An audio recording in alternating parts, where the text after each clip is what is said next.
Hello दोस्तों, नमस्कार।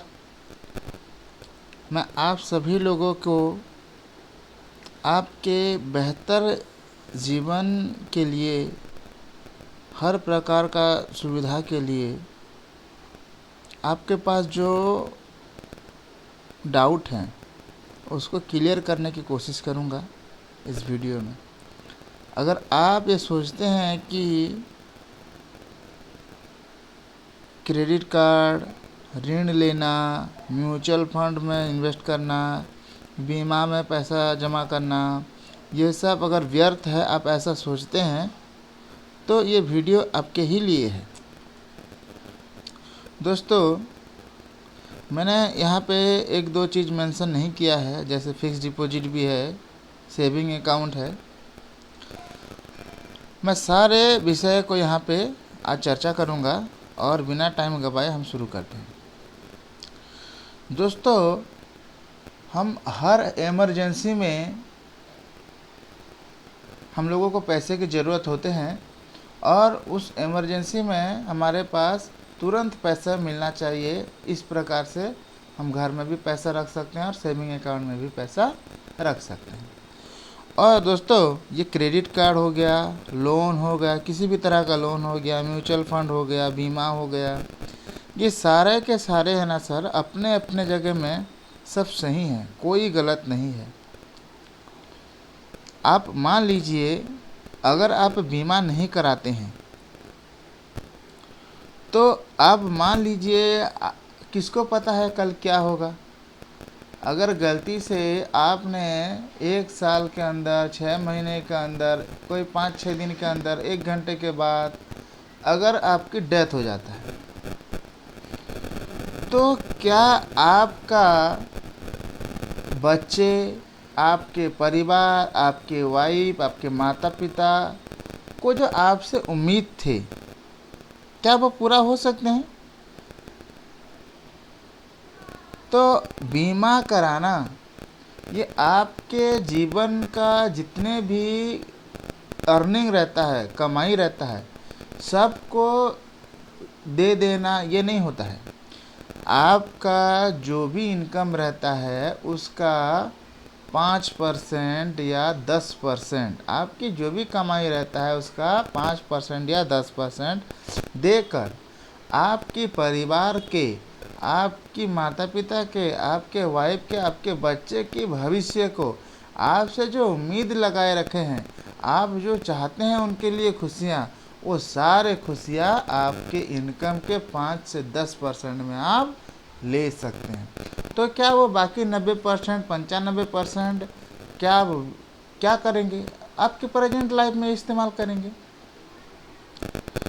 और इस तरह से बीमा आपके चाहने वालों के लिए और आपकी खुशियाँ दोनों के लिए ही, दोनों ही चीज़ों में सबसे महत्वपूर्ण अगर कोई चीज़ है तो वो बीमा ही है।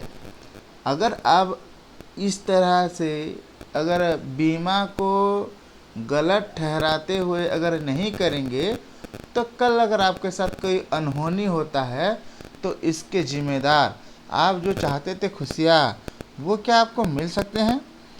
क्या आपके परिवारजनों को जो उनकी उम्मीद थे, क्या वो उम्मीद पूरा हो सकता है? आप ज़रा सोचिए। अब ये तो हो गया है दोस्तों बीमा की बात। अब ज़रा चलते हैं म्यूचुअल फंड की तरफ। अगर मान लीजिए आपने जो भी इनकम करते हैं, जो भी पैसा आप कमाते हैं, क्या आप वो हमेशा उस तरह से आप काम कर पाएंगे? अगर आपका जवाब हाँ है, आपको कभी परेशानी नहीं होगा, आप कभी बूढ़ा नहीं होंगे, आपको कभी अगर घूमने का मन नहीं है, आपको कभी छुट्टी लेने का मन नहीं है, तो ये आपके लिए है ही नहीं। अगर आप चाहते हैं कि आपके 30 साल की उम्र में, 20 साल की उम्र में, 25 साल की उम्र में, 40 साल की उम्र में अगर आप आज़ादी चाहते हैं, तो आपको म्यूचुअल फंड के अंदर निवेश करना जरूरी होता है। अगर आपका निवेश,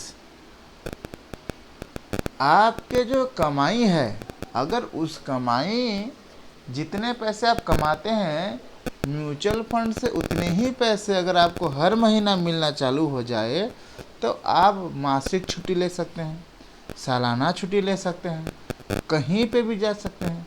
लेकिन आपसे जो आपके घर वाले की उम्मीद थी या फिर आपका जो भी रिस्पॉन्सिबिलिटी थी वो सारे के सारे वो म्यूचुअल फंड के कमाई से होता रहेगा।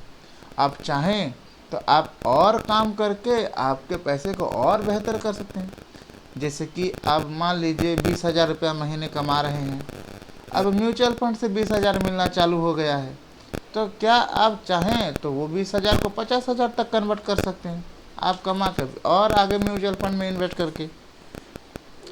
तो दोस्तों इस तरह से आपके सपनों को, आपकी आर्थिक आज़ादी को पूरा करने के लिए म्यूचुअल फंड का इस्तेमाल कर सकते हैं। ये भी अपने जगह सही है। अगर आप ऐसा जीवन नहीं चाहते हैं कि आप आज़ादी आपको मिले तो फिर आप मत करिए। आपको कोई ज़बरदस्ती नहीं करेगा। क्यों करेगा भाई ज़बरदस्ती। अब बात करते हैं ऋण का।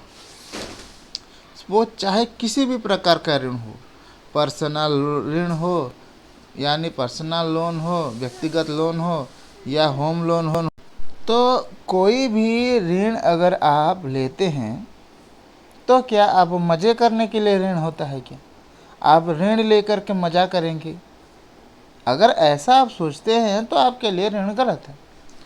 अगर आपकी ज़रूरत के समय में आपको कहीं से पैसे नहीं मिल रहे हैं और उस समय अगर आप ऋण ले रहे हैं तो ये सही है भाई।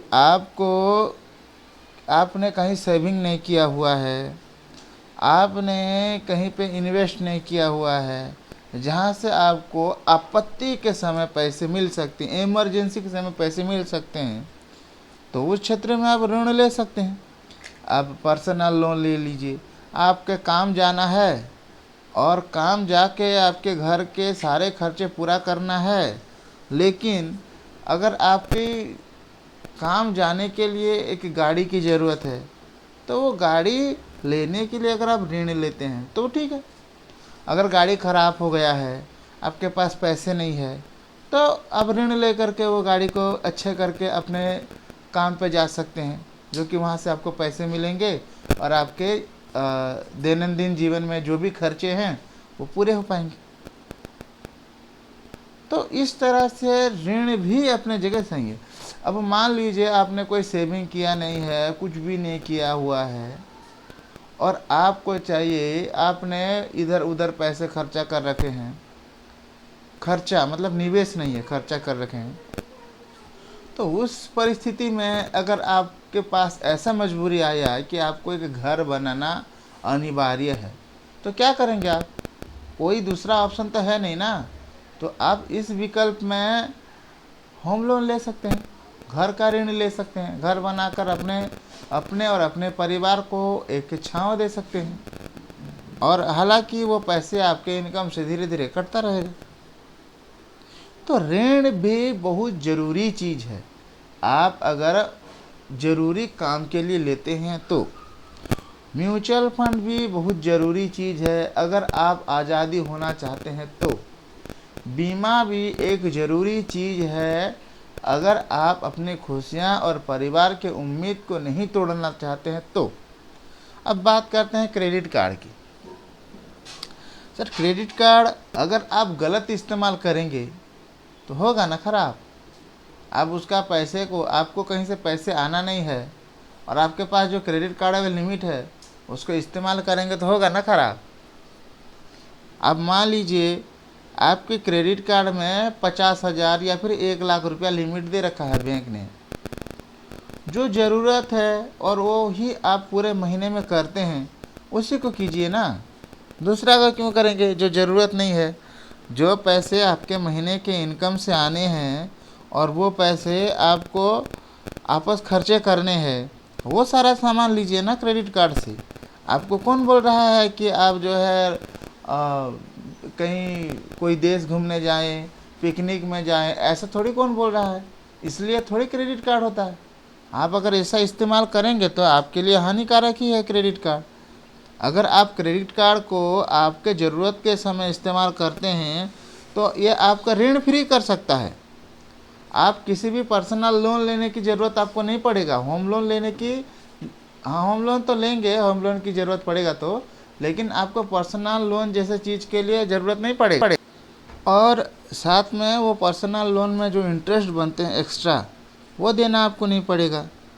उसके बदले में आपको एक छोटा सा पैसा, अगर आप समय में नहीं पे कर पाए या फिर उसका मिनिमम चार्ज 1%, वो आप देंगे। उसके अलावा तो आपको कोई पैसे की ज़रूरत नहीं, कहीं पे लोन की भी वो नहीं है, ऐसा है। तो इस तरह से क्रेडिट कार्ड भी अगर आप इस्तेमाल करेंगे ज़रूरी चीज़ों के लिए, जो आपके डेली नीड्स है उसके लिए ही यूज करेंगे, तो ये गलत नहीं है। अब आप, क्योंकि आपके पास पैसे अभी नहीं हैं, तो उसके बदले में आप जो है क्रेडिट कार्ड इस्तेमाल कर रहे हैं, आएगा तो उसको जमा कर देंगे। यही है ना क्रेडिट कार्ड का काम। अब मान लीजिए ये क्रेडिट कार्ड को आप इमरजेंसी में यूज कर सकते हैं, ऋण भी आपको इमरजेंसी में, लेकिन ये क्रेडिट कार्ड और ऋण तब मिलेगा जब आप एलिजिबल हो जाएंगे। आप म्यूचुअल फंड के लिए आपको कोई एलिजिबिलिटी नहीं चाहिए, बीमा के लिए कोई एलिजिबिलिटी नहीं चाहिए। अगर आपके पास कहीं से भी पैसा मिले तो आप म्यूचुअल फंड में लमसम डाल सकते हैं, बीमा भी कोई 500-1000 रुपया का भी चालू कर सकते हैं। लेकिन क्रेडिट कार्ड के लिए और ऋण के लिए आपको एलिजिबिलिटी होना पड़ेगा, आपके पास एलिजिबिलिटी होना चाहिए। आपके पास योग्यता नहीं रहेगा तो क्रेडिट कार्ड और लोन जैसी चीज़ आपको नहीं मिलेंगी। तो इस, अगर हम बात करें कि हमारे पास सेविंग अकाउंट है, फिक्स डिपॉजिट है, तो वो फिक्स डिपॉजिट जैसे चीज़ों से आप अपने, अगर फिक्स डिपॉजिट में पैसे रखते हैं तो वहाँ से आपका उस समय का काम हो जाएगा। तो इस तरह से फिक्स डिपॉजिट अपने जगह सही है। चालू खाता सेविंग अकाउंट, वो भी अपने जगह सही है। आपको 1 सेकंड से नहीं रुकना है, कहीं पे भी पेमेंट करना है, इतना ज़रूरी है, वो आप चालू खाते से पेमेंट कर सकते हैं भाई, यूपीआई के थ्रू। तो इस तरह से सेविंग अकाउंट भी ज़रूरी है। अब सेविंग अकाउंट में पैसे इंटरेस्ट उतना ज़्यादा नहीं मिलता जितना फिक्स डिपॉजिट में मिलता है। तो फिक्स डिपॉजिट आपको पैसे थोड़ा सा सेविंग अकाउंट से बढ़ा कर देगा, तो इसी के लिए आपको फिक्स डिपॉजिट भी करना चाहिए अगर आपके पास अवेलेबल हो सुविधाएं। तो फिक्स डिपॉजिट के साथ साथ अगर आप क्रेडिट कार्ड भी रख सकते हैं, वो रख सकते हैं। अगर आपको ऐसे पर 1 महीने के अंदर आपको पैसे की, कई सामान, कई चीज़ों की ज़रूरत पड़ते हैं और आपके महीने के खर्चे के लिए आपको 1 महीना रुकना पड़ता है, तो उसके लिए आप क्रेडिट कार्ड ले सकते हैं। और साथ में आपको अगर एकदम इमरजेंसी हो और कोई विकल्प नहीं हो तो इस क्षेत्र में आप कुछ समय के बाद भी लोन भी ले सकते हैं। साथ में आप म्यूचुअल फंड में भी इन्वेस्ट कर सकते हैं ताकि आपको आर्थिक आज़ादी मिले। बीमा भी कर सकते हैं ताकि आपके परिवारजनों और आपकी इच्छा और आपके परिवार की उम्मीद वो भी ना टूटे। तो इस तरह से हर वो चीज़, आर्थिक चीज़ें हैं जो आपको आपके परिस्थिति के अनुसार आपके काम आते हैं, वो सब अपने अपने जगह में सही है। तो इस तरह से है। धन्यवाद।